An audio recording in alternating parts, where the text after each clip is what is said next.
అని తిరిగి దేవుణ్ణి స్తుతిస్తూ వెళ్తాం. ఎలా వెళ్తాం?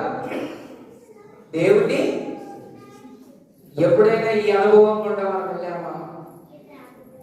దేవుని మందిరం నుంచి దేవుని వాక్యం విని దేవుని వాక్యాన్ని బట్టి నడుచుకుంటూ తిరిగి వెళ్ళేటప్పుడు దేవుని స్తుతించే పరిస్థితి మనలో ఉందా? అది మనం పరీక్షించుకోవాలి. క్రిస్మస్ అంటేనే అది. యేసు ప్రభువు పుట్టిన తర్వాత ఎక్కడ అద్భుతం జరిగినా ఆ అద్భుతం అయిపోగానే చివరిలో ఒక మాట ఉంటుంది, ఏంటో తెలుసా? అక్కడ ఉన్న వాళ్ళందరూ దేవుణ్ణి మహిమపరిచింది. ఎవరు మహిమపరిచారు? దేవుణ్ణి మహిమపరిచారు. దేవుని వాక్యం మన ముందున్నప్పుడు, దాన్ని మనం రిసీవ్ చేసుకున్నప్పుడు, మన హృదయంలో అది ఫలించినప్పుడు మన జీవితంలో ఏముంటది అంటే దేవుణ్ణి స్తుతించడము ఉంటుంది. చివరికి ఒక మాట మనం చదువుకొని ముగించుకుందాం. అపోస్తల కార్యములు 10వ అధ్యాయం. అపోస్తల కార్యములు 10వ అధ్యాయం.